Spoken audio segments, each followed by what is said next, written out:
हरे कृष्णा। तो सभी का बहुत बहुत स्वागत है। मैं तो inter meditation and book reading session में। तो आज हम लोग ईशोपनिषद को लास्ट में अभी कंक्लूड ही काइंड ऑफ कर रहे हैं।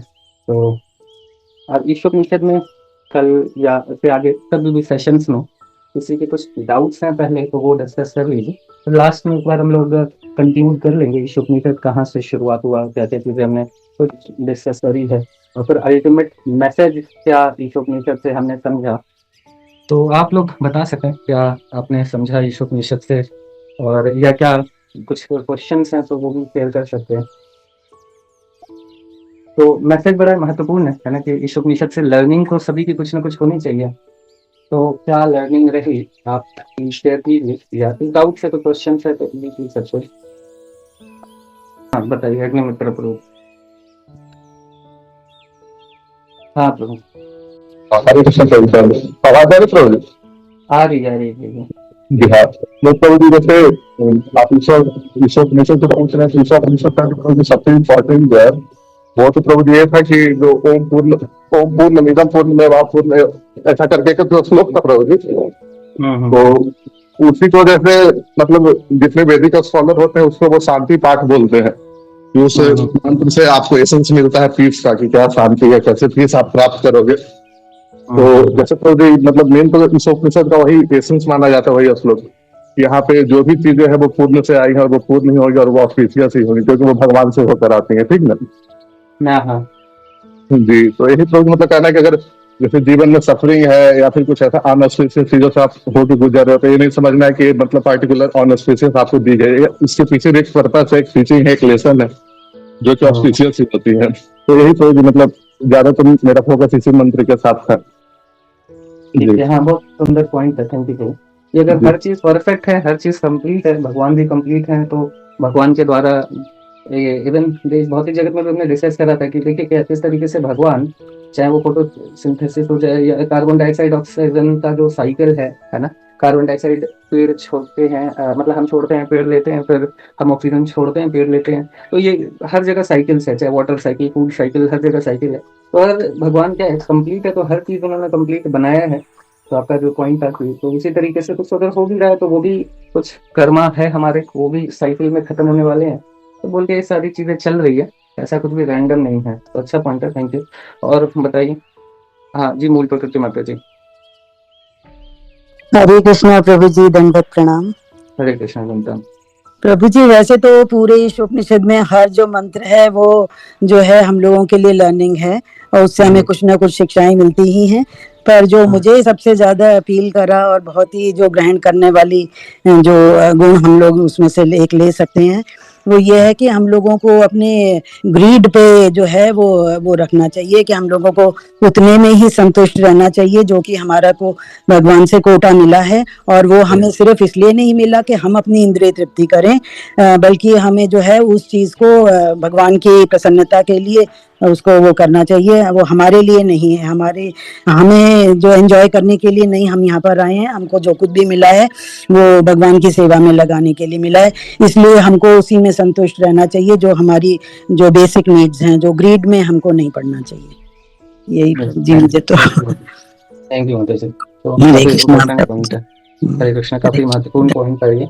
तो एक्चुअली मुझे भी ये पॉइंट बहुत इम्पोर्टेंट लगा था, सबसे इम्पोर्टेंट अगर मेरे से भी पूछा जाए तो यही पॉइंट लगा मुझे भी काफी, कि मतलब हर किसी को भगवान ने अपना अपना कोटा दिया है ना। वो कोटा से सेटिस्फाइड रहना है, क्योंकि भगवान ने जिसको भी दिया है वो बेस्ट है उसके लिए, है ना।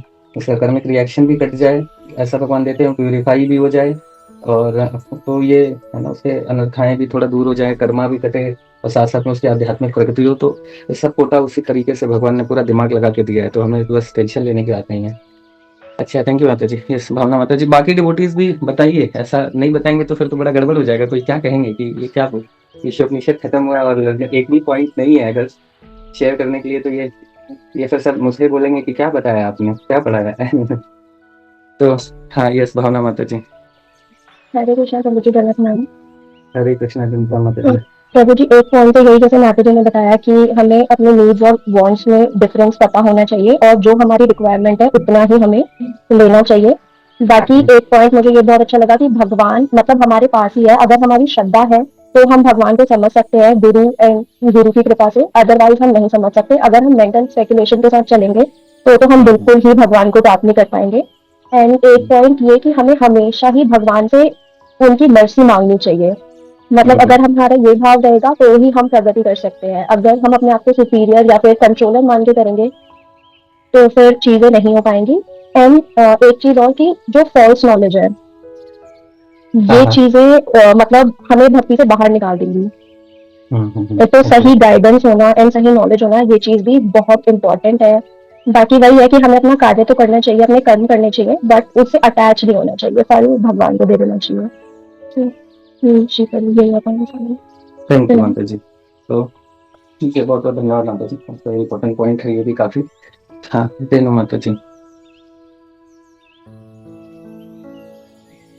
हरे कृष्णा प्रभु जी, दंडवत प्रणाम। हरे कृष्ण, धन्यवाद। हाँ, प्रभु जी, एक तो ये वाला मेन पॉइंट जैसे माता जी ने भी बताया कि जो भी हमारी लाइफ में, मतलब जिस दिन आप ये वाला वर्ड्स एक्सप्लेन भी कर रहे थे ना प्रभु जी, कि हमारी लाइफ में कोई भी जो भी मिला है, जैसे हमारी फैमिली से ही मम्मी पापा या हमारे सिबलिंग्स वगैरह जो भी, तो वो हमारी प्योरिफिकेशन के लिए ही मिले हैं। और एक्चुअली जिस दिन आप ये वर्ड्स एक्सप्लेन कर रहे थे ना, तो जैसे मेरे घर पे क्या है कि मेरा छोटा भैया वो मतलब हमेशा मेरा ज्यादा प्योरिफिकेशन कर देता है। जैसे कभी भी मैं घर जाती हूँ तो अगर उसको जैसे मैं बोलती हूँ ना, वो बोलता है कि आप दीदी चैंटिंग क्यों करते हो, तो उसको मैं बताती हूँ चैंटिंग करने से गुस्सा नहीं आता, धीरे धीरे आपका गुस्सा कम होता रहता है, ऐसे मैं उसे बताती हूँ। तो वो ही मुझे ना जिस दिन आप ये वर्ड्स एक्सप्लेन कर रहे थे, तो उसके पहले दिन ऐसे ही हम लोगों के, मैंने उसे किसी बात पे डांटा भी था, तो वो यही बोल रहा था, दीदी आप इसी बात की चैंटिंग कर रहे हो, आप तो बोलते हो कि चैंटिंग करने से गुस्सा नहीं आता है।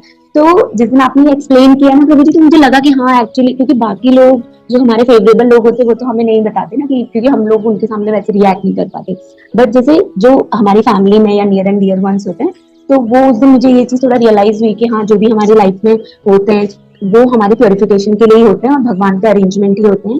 तो ये पॉइंट मुझे बहुत अच्छा लगा। एंड एक पॉइंट मुझे जो एक ईशोपनिषद का जो वर्स नंबर 9 था प्रभु जी, कि जैसे आपने बताया था ना कि हम लोग जो भी हमारे नियर एंड डियर वंस होते हैं, हम उन्हें ज्यादा चाहते हैं कि जिनसे भी जो भी हमारे नियर एंड डियर वंस है कि वो सुधर जाए या उनको हम वो करें कि भक्ति में आप आओ। हाँ, तो इसकी वजह से कभी कभी हम लोग उनको कुछ कुछ चीजों पे हर्ट कर देते हैं। तो वो पॉइंट मुझे बहुत अच्छा लगा कि हम उन्हें एजिटेट ना करें, रादर की they can learn from our behaviour also. So ये पॉइंट और ओवरऑल ईशोपनिषद पे बहुत अच्छा लगा प्रभु जी, की हमारे बहुत सारी चीजें ऐसी भी मुझे अच्छी लगी कि हमें यहाँ पे ना बहुत सारी चीजें अपने मन से नहीं बतानी, वी हैव टू फॉलो गुरु साधु शास्त्र, जो भी हमारे गुरु हमें बताते हैं या और जो भी प्रभुपाद जी की लर्निंग्स हैं, अगर हम उन्हें फॉलो करेंगे तो we will not be agitated and we can slowly and steadily we can progress in bhakti. So these are few points which I like the most, especially ये वाला purification वाला प्रभु, क्योंकि वो मेरे में क्या नहीं। हरे कृष्णा। अच्छा है, हरे कृष्णा। तो देखिए, ये भी बहुत महत्वपूर्ण है कि हम पढ़ रहे हैं, हमें जो भी क्या है ना कि सुबह में कई बार कई सारे प्रभुपाद जी के बुक से बहुत इंपॉर्टेंट पॉइंट हम लोग डिस्कस करते हैं। तो मेरा यही रिक्वेस्ट है कि इसको नोट करना बहुत जरूरी है। हम सोचेंगे हम श्रुतिधर हैं, है ना, मुझे याद करने की आवश्यकता नहीं है, वो ठीक एटीट्यूड नहीं रहेगा। जो भी पॉइंट्स इंपॉर्टेंट लगे, क्योंकि मतलब वास्तव में प्रभुपाद जी की बुक्स में बहुत महत्वपूर्ण पॉइंट है। और ऐसा आप सोचेंगे कि अच्छा बाद में भी तो ये याद रहेगा, ऐसा होता नहीं है। जब कई बार हम लोग देखते हैं कि वो मतलब वो पर्टिकुलर पॉइंट मुझे खुद भी याद नहीं आता है कई बार बताने के बाद। तो मतलब ये होता है कि उस समय भगवान ने कुछ क्या होता है ना, किसी पर्टिकुलर सिचुएशन में हम रहते हैं, उस समय कुछ पॉइंट्स पढ़ रहे हैं, तो वो एकदम बिल्कुल डिफरेंट टाइप से हिट करता है। हो सकता है कि बाकी टाइम पे हम जब उसको पढ़ें तो उस तरीके से नहीं समझ पाए। तो इसीलिए नोट करना बहुत जरूरी है। जो भी हम पॉइंट को डिस्कस कर रहे हैं उसको सारा कुछ नहीं नोट करें तो एटलीस्ट ये चीज की यहाँ पे कुछ इम्पोर्टेंट ऐसा लगा, जहाँ पे जो हमें बहुत नई कुछ चीजें लगी या कुछ एप्लीकेशन बेस्ड चीजें लगी कि इससे हम कर सकते हैं। जैसे माता जी ने बताया कि ये वाला पॉइंट लगा कि मतलब जैसे गुस्सा आ रहा है काइंड ऑफ, इस तरीके से। तो मतलब एक पर्टिकुलर सिचुएशन में थी तो माता जी को पर्टिकुलर पॉइंट हिट करा, तो उस तरीके से फिर हमें थोड़ा सा प्लान करना चाहिए। नोट करेंगे तो फिर सही रहेगा। ठीक है, थैंक यू माता जी। तारक गोविंद प्रभु। हरे कृष्णा प्रभु जी, दंडवत प्रणाम। हरे कृष्णा। प्रभु जी, वैसे तो सारे ही मंत्र इसमें अपने आप में इम्पोर्टेंट हैं, लेकिन जो मुझे सबसे ज्यादा अच्छे जो लगे वो मंत्र 5 और 6 थे। उसमें भगवान के बारे में बताया गया कि भगवान हमारे समीप रहते हैं, भगवान दूर नहीं है, लेकिन जो अज्ञानी लोग होते हैं वो लोग दूर समझते हैं भगवान को, वो भगवान को समझ नहीं पाते हैं इस बहुत ही जगत में। जैसे हिरण्यकश्यप थे, वो सोचते हैं कि भगवान है ही नहीं, बस प्रहलाद की तरफ देख रहे हैं, प्रहलाद जी एक खंबे की तरफ देख रहे हैं, तो वो अज्यूम करते हैं कि खंबे में से तो भगवान निकल ही नहीं सकते हैं, और भगवान वहीं से निकले। और उनका फिर वहां पर वध हुआ जो है, और उन्होंने जो है कहा तपस्या करके कि मैं जो है न जमीन पर मरूं, ना आकाश में मरूं, ना मैं बाहर मरूं, ना अंदर मरूं, उस तरीके से उन्होंने लिया, और न मुझे कोई इंसान मार सके, ना कोई और। तो उन्होंने जो है नरसिंह रूप लेके जो है, जो वरदान थे वो भी सारे कायम रहे, कि घर के जो है चौखट पे उनको मारा, न दिन थी, न रात था, न वो इंसान थे, न जो है भगवान थे, वो जो है नरसिंह रूप लेके आए। तो भगवान बहुत ऊपर सोचते हैं इन चीजों से, जो है हम उनकी कल्पना भी नहीं कर सकते कभी। और जैसे मंत्र 6 में थे जो है कि भगवान बताते हैं कि हर वस्तु में भगवान है, जैसे जो हमारी प्रकृति की जो बनी हुई है जो 5 चीजों से, उसमें सब में भगवान जो है मौजूद है। और प्रभुपाद जी ने जैसे बहुत सारे एग्जाम्पल उसमें दिए हैं, एग्जाम्पल तो मुझे इतने याद नहीं है प्रभु जी, जैसे कि अपने उत्तम अधिकारी, मध्यम अधिकारी और इनके बारे में भी बताया गया है। तो हमें जो है उत्तम अधिकारी और मध्यम अधिकारियों से सीख लेनी चाहिए कि हमें कैसे जो अपने भौतिक जीवन को जो है अच्छा बनाना है। हरे कृष्ण। हरे कृष्णा प्रभु जी। धन्यवाद। यस विधि माता जी। बाकी डिवोटीज भी हरि बोल, बाकी डिवोटीज को भी हैंड रेस करना है आज। हाँ यस विधि माता जी बताइए। हरे कृष्ण प्रभु जी, दंडवत प्रणाम। प्रभु जी, मुझे ईश उपनिषद में सबसे अच्छा बात ये लगी कि भगवान सुप्रीम बेनिफैक्टर है, सुप्रीम प्रोप्राइटर है, सुप्रीम कंट्रोलर है, और सभी मतलब he the benefactor of all living beings. और हमको ये चीज अगर सपोज भगवान हम मतलब सिंपल लैंग्वेज में जैसे प्रभु जी कहते हैं कि श्री कृष्णा हमारे मतलब पति हैं, पिता हैं, दूसरे से भी मान ले, तो अगर हम अपना सारा काम उनके ऊपर, मतलब अपना जो बोझ है सारा हम उनके ऊपर छोड़ दें, तो हम बहुत एंजाइटी फ्री, टेंशन फ्री और वैसे हो जाएंगे। बट वो चीज हमसे नहीं हो पाता।